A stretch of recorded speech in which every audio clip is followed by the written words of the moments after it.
This is for everyone's highest and best good, highest and best good, highest and best good. Welcome to this reading. Know that it could represent the past, present, or future. Only take what resonates with you.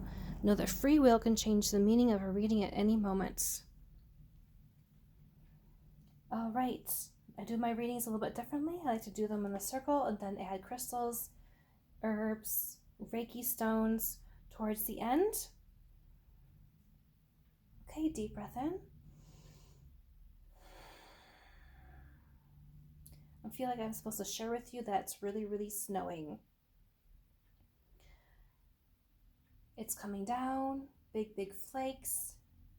It's winter time, it's fresh, it's new beginnings, stepping into the new year.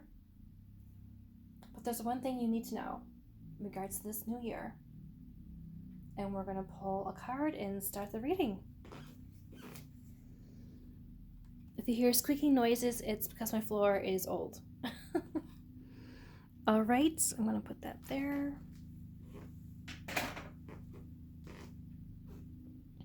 This is from the Herbcrafter tarot deck.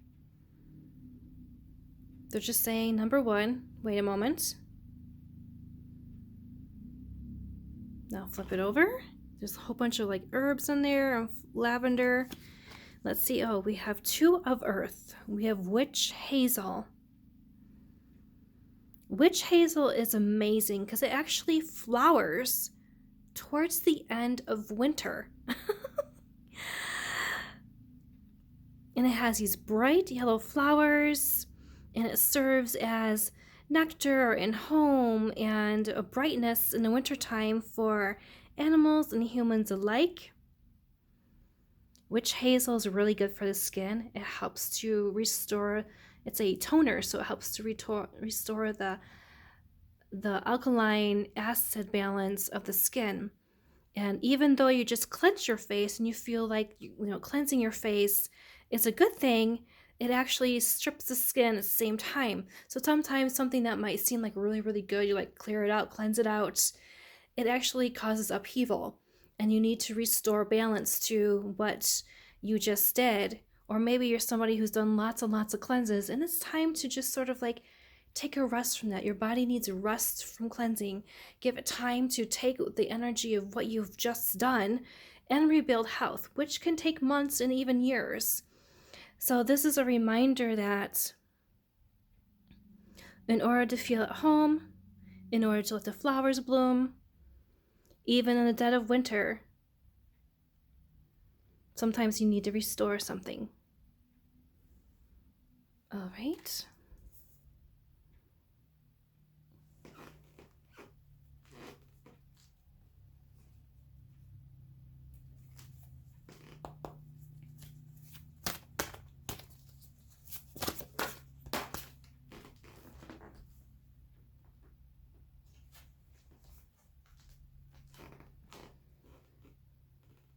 All right, this is the maitre d' of water. We have oats. And there is an ocean beyond the window. There is like submerged oats that are being made into a tincture on the windowsill. There is a view looking out over the ocean and a mug that's in the shape of a tail whale.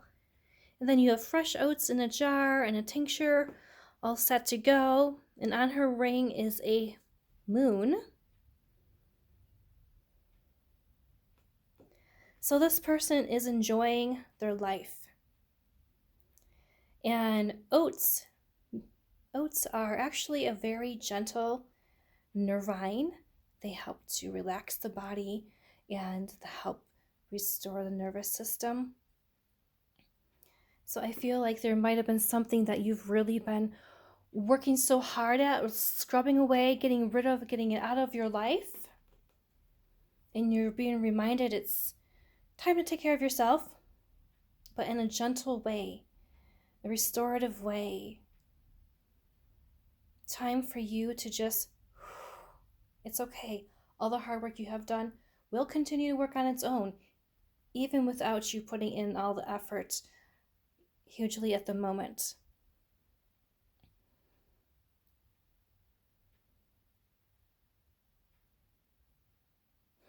And this card very much has a enjoy the moment feel to it. You have some seashells. You have the ocean. And oats are grown in a field. But all of a sudden I'm thinking of the movie Sarah Plain and Tall and how she like really, really missed the ocean. And the one day she like looked at the fields of grain out in at the farm where she lived, and she's like, you know what? These remind me of the ocean, the flowing of the tops of the grains and the up and down flow of the fields. So you might wish that you're here and finding ways to get that same feeling, like turning on some meditation music and giving yourself a breather. Take a moment to just stop all that you're doing and enjoy the moment. You've been doing so much.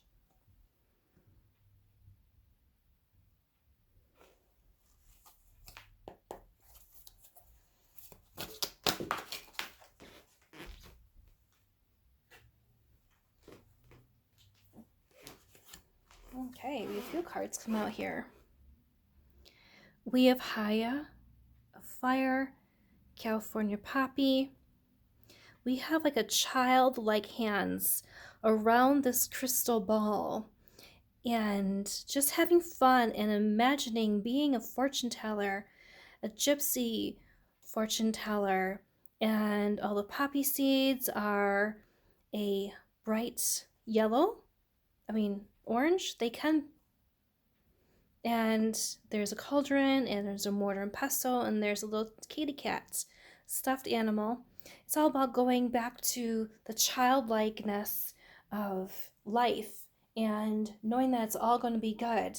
Most people on their deathbed realize in that moment that they experience incredible peace. And that peace is because they realize that they are complete, whole, perfect all along, and nothing else has truly mattered beyond that. And so poppies don't last very long in a garden. They like come and go really, really quickly. So you have to like get them while they're in bloom. So you have to be watching for them, ready for them, and gather them and enjoy them in a quick manner. And so I feel like you've been so busy and so much like waiting, and to have the moment of peace, the enjoyments of life. And this is your answer, that to have those, and all that you've been waiting for is to prepare for them. Clear your schedule, arrange it better, organize. You might be like, oh, I don't like to organize or be scheduled and blah, blah, blah. But that's where you find the freedom, or eliminate things in your life that are holding you back. And we have some crystals on here, like an amethyst ring, and then the crystal ball. So you also are being encouraged to look into using crystals as well.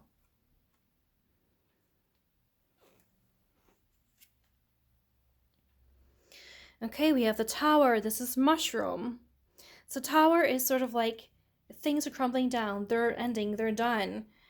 It's what was working is not working anymore. And I feel like this moment that you've been waiting to have and everything you've been working so hard for, it's going to lead to a tower of stuff crumbling down if you don't specifically take time to make time for you. And mushrooms. Mushrooms are interesting because they find life on decayed things. They grow when you think everything is absolutely dead and it's never coming back. It's done, it's complete, and you're never going to see it again. So mushrooms, a reminder that what was dead can come back to life. You might be completely burnt out, and this message might be for somebody who's gone through burnout, or you're on a teetering edge of burnout.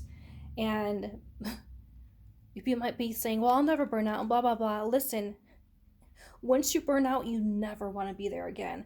It can literally take you years to recover from burnout, from your adrenal glands being so incredibly exhausted that you have adrenal fatigue, and it takes time to recoup what you lost.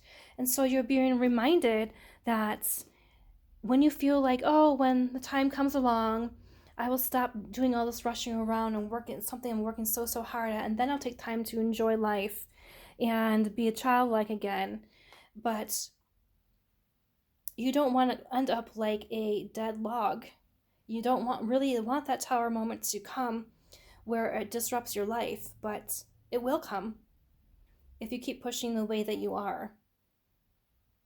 And yes, you can come back to life after burnout, but just like mushrooms, you might seem like it's taken a really long time, and you might already have been there. You might have been forced to enjoy the hibernation of winter and look for the little moments, enjoy time, and go back into childlikeness. But know that you will and can come back just like mushrooms and dead, decaying forest floor. And you might also be encouraged. One of the ways to enjoy time and find yourself again is actually to get out in nature. That's some of the best medicine there is, getting outside and being in that calmness of being around trees and going for a walk. That is hugely restorative for your nervous system. We have 9 of earth. We have apple. Apples are amazing. They are a very subtle. They have vitamin C. They're also antioxidants. They also have fiber. An apple a day keeps the doctor away for a reason. And part of taking care of yourself is health-wise. And you'll be being encouraged to eat some more apples. Apples can also be a sweet thing. And you can make like apple crisp. You can make apple pie. You can dry the apples, make applesauce. And you might have come to a time in your life where you're like, food is important. It fuels your body, it keeps you alive. But you've not wanted to take the time to really connect with food and cook and bake. But you're not, I just saw 1, 2, 3, 4 on the clock. However, using your own hands and putting your own energy into food that you eat, that goes into your body, is you're not only feeding your body with your food, you're also feeding your body with the energy of your hands that you just put into the food. And if you're on your phone and eating and not paying any attention to your food, then you're not acknowledging any of the food that's gone into your body until it gets to your stomach. You might not even chew your food properly as well. And so apples, I feel like apples, and to get really good apples and go picking apples, it takes time. Everything takes time. And this is a huge reminder right now. The journey of being a human being in this life is not about accomplishments. It's about finding out who you are and living out your purpose. And the journey is about the lessons and getting from the cradle to the grave and becoming the best version of yourself. You cannot take accomplishments with you. You can't take money with you. If you need to be reminded about how to simplify things to get out of the burnout, is to look up the top most regrets of people that are dying. And it's usually is, I wish I would have spent more time with my family. I wish I would have been true to myself and not listened to others. I've been afraid of what people had to say, being people pleaser. I wish that I would have been true to myself and letting go of things, and know that it is truly indeed about the journey. So making apple pie, making applesauce, picking apples is all about the time it takes. And that's where that feeling yourself and self-care is so important. If you think about it, all animals do all day long is take care of themselves. They eat, they drink, they sleep, they poop, and they repeat the cycle. We are the only creatures on Earth who are striving to accomplish things that at the end of our life, what? Okay, there's so much more to this message, And to get the messages from the crystals and the herbs and the Reiki stones, hit the link down below in the description. We're going to keep on going with this message, and I'll see you over there.